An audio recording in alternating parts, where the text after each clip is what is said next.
আজকে রাজরাজেশ্বরী সিরিয়ালের পর্বে দেখা যায় যুবরাজের ঠাকুমা বলে, এমন হঠকারিতা সিদ্ধান্ত নিলে তো হবে না। মা দুর্গাকে নিশ্চয়ই ভালো জায়গায় প্রতিষ্ঠিত করতে হবে, তার জন্য আলোচনা সভা বসাতে হবে। উল্টো দিকে বৌমাকে বলে, বৌমা যুবরানীকে ঘরে নিয়ে যাও, অন্দরমহলে নিয়ে যাও। যুবরানী তখন বলে ওঠে, মাকে আমি প্রতিষ্ঠিত না করলে আমি ঠাঁই দাঁড়িয়ে থাকবো। মাকে তো যে কোনো একটা জায়গায় প্রতিষ্ঠিত করতে হবে। মা তো নাটোরেশ্বরীর জায়গায় প্রতিষ্ঠিত হতে চেয়েছিল। উল্টো দিকে যুবরাজ মনে মনে প্রতিজ্ঞা নিয়েছে, হ্যাঁ আমি মা দুর্গাকে প্রতিষ্ঠিত করব, কিন্তু এখন তো এখানে সম্ভব হচ্ছে না। এর জন্য আমাকে অন্য পদক্ষেপ নিতে হবে। ভবানীর মনে অনেক দুঃখ। ভবানী মাকে বলছে, মা তুমি কি চাও? তুমি নিজেই তোমার নিজের জায়গা প্রতিষ্ঠিত করো। উল্টো দিকে দেখা যায় বৌঠান ভবানীকে অন্দরমহলে নিয়ে আসে এবং বৌঠান বলে, আমাকে মা দুর্গাকে কোলে দাও, দিয়ে তুমি একটু বসো বোন। তখন ভবানী বলে, আমি ঠাঁই দাঁড়িয়ে থাকবো, মাকে যতক্ষণ না প্রতিষ্ঠিত করা হবে আমি এভাবেই দাঁড়িয়ে থাকবো। আমাকে যুবরাজ কথা দিয়েছিল যে মাকে নিয়ে এলে মায়ের কোনো অমর্যাদা উনি হতে দেবেন না, কিন্তু উনি এখন কথা রাখতে পারছেন না।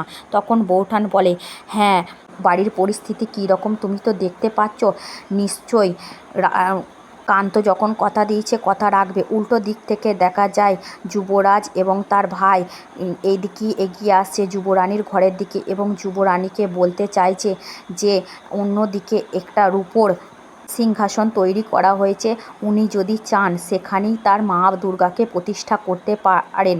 এখন তো এই বাড়ির পরিস্থিতি, নাটোরেশ্বরীর জায়গায় তো মাকে কোনো মতেই বাড়ির লোক প্রতিষ্ঠিত হতে দেবে না। আমি চেষ্টা করব এই ব্যাপারটা নিয়ে।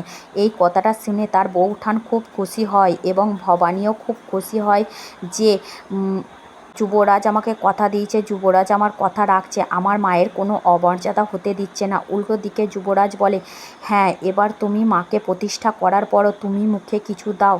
তুমি সারা দিন ঠাঁই দাঁড়িয়ে আছো, অত্যন্ত ক্লান্ত হয়ে পড়েছো যুবরানী, তুমি আমার নাটোরেশ্বরী। উল্টো দিক থেকে তার ভাই মজা করে বলে যে, হ্যাঁ বৌঠান আপনার কথা যুবরাজ রেখেছে, এবার আপনার মুখের হাসিটা দেখার জন্যই এই প্রকল্প করা। উল্টো দিক থেকে তার বৌঠানও মজা করে বলে ওঠে, দেখ বোন তোর জন্য যুবরাজ কী করলো, যুবরাজ তোর জন্য বাড়ির সবার সাথে যুদ্ধ করলো।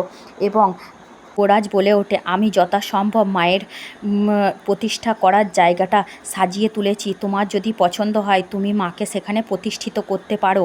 উল্টো দিকে যুবরানীর মুখে খুব হাসি দেখতে পাওয়া যায় এবং মনে আনন্দ দেখা যায়। উল্টো দিকে দেখা যায় সবাই মিলে একটা আলোচনা সভা বসিয়েছে। সেখানে পণ্ডিত আচার্য বলছে, আমি খুব উত্তেজিত হয়েছিলাম, তাই আমি আপনাদের সবার কাছেই ক্ষমা চাইছি, আমার এটা করা উচিত হয়নি। উল্টো দিক থেকে পিসিমা বলে ওঠেন যে ওই হাড়হাবাদে ভিখারি বাড়ির মেয়েটা একটা কুমোরটুলি থেকে মা দুর্গাকে নিয়ে এসছে, দিয়ে এখন নাটোরেশ্বরীর জায়গায় প্রতিষ্ঠিত করব, সেই উদ্দেশ্য।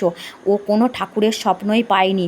আমাদের ঠাকুর কালো রঙের ছিল, মা নাটোরেশ্বরীর রং ছিল কালো বর্ণ, আর সেইখানে ও একটা মা দুর্গা রূপ নিয়ে এসছে। উল্টো দিকে এই কথা শুনে রঘু রাজার খুব রাগ হয়। উল্টো দিকে যুবরাজের ঠাকুমা বলে, এই রকম বিতর্ক করলে তো হবে না আচার্য পণ্ডিত, আপনিই তো বিধান দিয়ে এই মেয়েকে ঠাকুরের অংশ বলে এই বাড়িতে নিয়ে এসছেন বিয়ে দিয়ে। রাজা মশাই তখন বলে ওঠেন, হ্যাঁ আপনিই তো এই কাজ করেছেন, আপনার গণনা থেকেই তো এই বাড়ির বউ হয়ে এসছে যুবরানী, তো এখন তো যুবরানীকে সম্মান দিতে হবে। তখন আচার্য গুরু বলে, হ্যাঁ আমি কালকে একটা পুজোর ব্যবস্থা করছি, সেখানে দেখা যাক পুজোয় কী ক্রিয়া কাজ করে যে মা কি চায়, মা সত্যি চাই নাকি মা এই রূপে এসছে কিনা, তাহলেই আমি বুঝতে পারবো, তারপরেই আমি নাটোরেশ্বরীর জায়গায় তাকে প্রতিষ্ঠিত করব।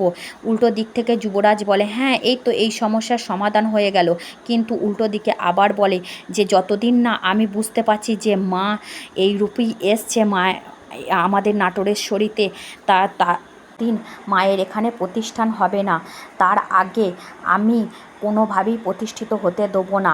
কিন্তু তখন যুবরাজ রাজা বলে, ঠিক আছে, এবার ও যুবরাজ আর যুবরানীর বৌভাতের তোড়জোড় করা হোক। উল্টো দিকে দেখা যায় ছোট যুবরাজ আজ মনে মনে খুব রাগ পোষণ করছে। উল্টো দিকে ওর মা এসে বলছে, বাবা প্রসাদ, তোর কি হয়েছে? তুই কি করছিস?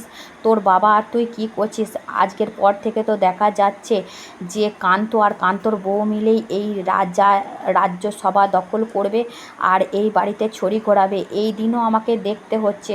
ওদের পায়ে তেল মেরে আমাকে চলতে হবে, ওদের আদেশ মেনে আমাকে চলতে হবে। উল্টো দিক থেকে রেগে মেগে পিসিমা এসে বলে, এই বাড়িতে কোনো কিছুই ঠিকভাবে হয় না। উল্টো দিকে দেখা যায় ঠাকুরের সিংহাসন তৈরি হয়ে গেছে এবং যুবরাজ এবং তার ভাই বলছে যে পছন্দ হবে কি না মহারানীর সেটাই দেখার অপেক্ষা।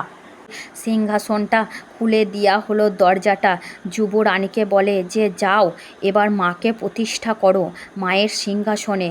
তখন যুবরানী বলে যে মাগো, তুমি তো নাটোরেশ্বরীর জায়গায় প্রতিষ্ঠিত হতে চেয়েছিলে, কিন্তু আমি সেখানে তোমায় প্রতিষ্ঠিত করতে পারিনি, কিন্তু তোমাকে এই জায়গায় আমি প্রতিষ্ঠিত করলাম। তুমি এখানে প্রতিষ্ঠিত হও মা। আমি অন্তর থেকে চাই, আমি মন থেকে চাই যে মা তুমি একদিন না একদিন নাটোরেশ্বরীর জায়গায় প্রতিষ্ঠিত হবে।